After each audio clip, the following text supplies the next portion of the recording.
बहुत समय पहले की बात है। एक गांव में दो किसान मित्र रहते थे।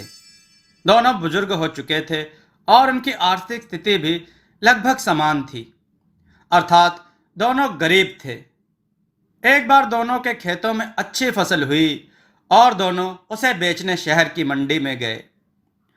उस जमाने में मुद्रा के रूप में चांदी के सिक्कों का प्रचलन था दोस्तों। इसलिए फसल बेचने पर उन्हें जो चांदी प्राप्त हुई उसे लेकर वे शहर की एक सराय में ठहर गए, क्योंकि गांव लौटने के लिए काफी देर हो चुकी थी। गरीब को अगर थोड़ा सा धन प्राप्त हो जाए तो उसके दिमाग में सबसे पहले उस धन की सुरक्षा की बात आती है। यही उन दोनों बूढ़ों के दिमाग में भी आया। सोने से पहले उन्हें चिंता होने लगी कि अगर उनके सो जाने के बाद उनकी चांदी की मोहरें किसी ने चुरा ली तो उन दोनों ने अपनी चांदी की मोहरें आपस में सलाह मशवरा करके अपने साथ लाए कलेवे की टोकरी में छुपा दी और उस टोकरी को एक तरफ रख दिया। उन्होंने सोचा कि अगर कोई चोर आया भी तो खाने पीने की टोकरी पर ध्यान नहीं देगा। साथ ही चोर को झांसा देने के लिए उन्होंने अपने गमछों में कुछ पत्थर के टुकड़े बांधकर अपने सिरहाने रख लिए और सो गए।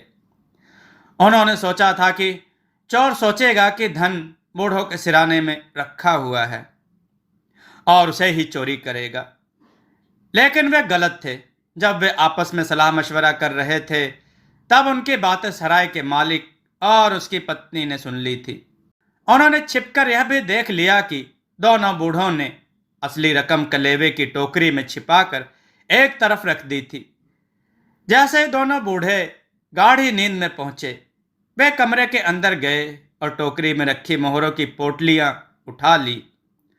सुबह जब बूढ़े उठे तो उन्होंने पाया कि टोकरी में रखा उनका धन चोरी हो चुका है। कुछ देर तक दोनों दुखी होते रहे। फिर उन्होंने सोचना आरंभ किया कि उनकी मोहरें कौन चुरा सकता है। उन्होंने देखा कि उस रात उन दोनों के अलावा उस सराय में और कोई मुसाफिर न आया था न गया था। उन दोनों के अलावा उस सराय में रहने वाले केवल दो ही व्यक्ति थे, सराय का मालिक और उसकी पत्नी। बूढ़े ने सीधे सराय के मालिक के पास जाकर पूछा, कल रात हमारी चांदी की मोहरें किसने चुराई? सराय के मालिक ने अनभिज्ञता प्रकट करते हुए कुछ इस तरह से दिखाया जैसे वह इस घटना से बहुत आश्चर्यचकित हो। बोला, अरे यह क्या हो गया? आपकी मोहरें चोरी हो जाना आपके लिए भले कुछ ना हो, मगर हमारे लिए तो यह बड़ी बदनामी की बात है। अगर हमारी सराय में चोरी की बात फैली तो फिर हमारी सराय में ठहरेगा कौन? इस चोरी का तो पता लगाना ही होगा। चलो हम शहर के हकीम के पास चलते हैं। बूढ़े का पूरा संदेह था कि सराय का मालिक और उसकी पत्नी ने ही मोहरें चुराई हैं, किंतु पक्का सबूत ना होने के कारण स्पष्ट नहीं कह पा रहे थे। खैर, चारों मिलकर हकीम के पास पहुंचे। चलो हम शहर के हाकिम के पास चलते हैं। बूढ़े को पूरा संदेह था कि सराय मालिक और उसकी पत्नी ने ही मोहरें चुराई हैं, किंतु पक्का सबूत ना होने के कारण स्पष्ट नहीं कह पा रहे थे। खैर, चारों मिलकर हाकिम के पास पहुंचे। हाकिम ने दोनों बूढ़ों की, फिर सराय के मालिक और उसकी पत्नी की बात सुनी, पर उनकी बात सुनकर वह किसी नतीजे पर नहीं पहुंच पाया। हाकिम का एक मित्र था, उसका नाम था मिनिक। मिनिक बहुत ही तीक्ष्ण बुद्धि वाला व्यक्ति था। हाकिम अक्सर पेचीदे मामलों में उससे सलाह लेता रहता था। इस मामले में भी उसने मिनिक से ही सलाह लेना मुनासिब समझा। मिनिक ने दोनों बूढ़ों और सराय मालिक तथा उसकी पत्नी की बातें सुनी, फिर बोला, आप लोगों के मामले में मेरी समझ में भी कुछ नहीं आ रहा।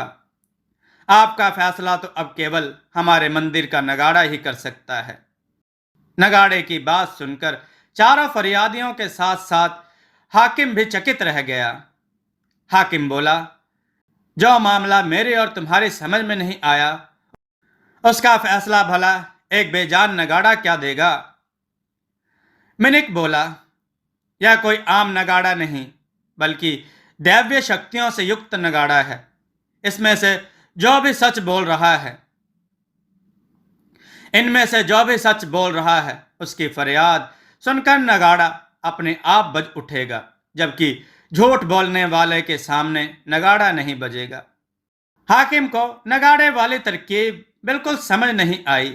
फिर भी चूंकि उसे अपने मित्र पर विश्वास था, इसलिए उसने मिनिक को इज्जत दे दी। मिनिक ने सबसे पहले दोनों बूढ़ों से कहा कि वे कल सुबह मंदिर से अपने कंधों पर नगाड़े को उठाकर हाकिम के दफ्तर तक लेकर आए। मरता क्या ना करता, बेचारे बूढ़े अगली सुबह मंदिर पहुंचे और अपने कंधों पर नगाड़े को उठाकर ले जाने लगे। नगाड़ा आकार में जितना बड़ा था, उसके अपेक्षाकृत काफी भारी था। उसे कंधों पर उठाकर वे आधे रास्ते में ही बुरी तरह थक गए। उन्होंने नगाड़े को जमीन में रख दिया और आपस में बातें करने लगे।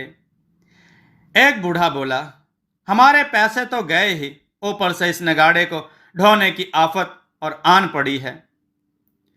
दूसरा बूढ़ा बोला, सच कहते हो भैया, ना जाने कौन सी घड़ी में हम अपनी फसल बेचने निकले थे। मुझे तो समझ नहीं आ रहा कि अब घर वालों को जाकर क्या जवाब दूंगा। पता नहीं कौन कमबख्त हमारी पूरी कमाई ले गया। पहला बूढ़ा बोला, मुझसे तो अब इसे और नहीं ढोया जाता। मैं तो हाकिम को यही बुला लाता हूं और उससे कहता हूं कि नगाड़े से जो भी पूछना है यहीं पूछ ले।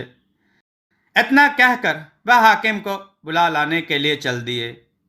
हाकिम ने आकर नगाड़े से पूछा, बता नगाड़े, यह दोनों बूढ़े सच्चे हैं या झूठे? हाकिम के इतना कहते ही नगाड़ा अपने आप बज उठा। हाकिम समझ गया कि बूढ़े के पैसे सचमुच चोरी हुए थे। अब उसके सामने समस्या थी कि पैसे किसने चोरी किए थे। शाम के वक्त मिनिक ने सराय मालिक और उसकी पत्नी को हाकिम के दफ्तर में बुलाया और कहा, कल सुबह तुम दोनों को मंदिर से नगाड़े को अपने कंधों पर उठाकर हाकिम के दफ्तर तक लाना है। अगली सुबह सराय का मालिक और उसकी पत्नी नगाड़े को कंधों पर उठाकर हाकिम के दफ्तर की ओर चले। नगाड़ा पहले दिन की ही तरह काफी भारी था। कुछ ही दूर चलने पर दोनों की सांस फूल गई। आखिर उन्होंने नगाड़े को उतार कर एक और रख दिया और बतियाने लगे। सराय मालिक बोला, हमने बूढ़ों के पैसे चुराकर सचमुच गलती की। अब अगर यह नगाड़ा हमारी पोल खोल देगा।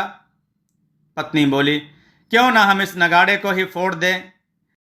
फिर हम हाकिम से कह सकते हैं कि फूटा नगाड़ा हमारे सच की गवाही देने के लिए आखिर कैसे बजेगा। सराय मालिक बोला, तुम ठीक कहती हो।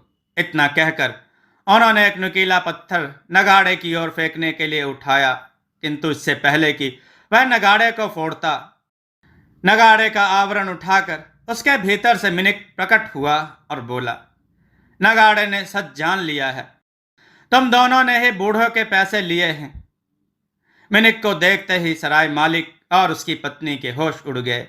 जैसे तैसे वे अपने आप को संभाल कर मिनिक के पैरों में गिर पड़े और कहने लगे, हम बूढ़ों के पैसे वापस करने को तैयार हैं, किंतु हमें अपयश और सजा से बचाएं।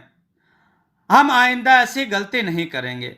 मिनिक बोला, तुम्हें माफ करने का अधिकार केवल उन दोनों बूढ़ों के पास है। दोनों गरीब बूढ़े अपना धन पाकर खुश हो गए और सराय मालिक और उसकी पत्नी को क्षमा करते हुए अपने घर की ओर चले गए। दोस्तों, आपको यह कथा कैसी लगी? अपने विचार और सुझाव कमेंट में जरूर दें। हमारी कथाओं को लाइक करें, हमारे चैनल को सब्सक्राइब करना न भूलें। हमारी कथाओं को शेयर जरूर करें, जिससे लोगों को अच्छा ज्ञान प्राप्त हो। जय श्री राम भक्तों।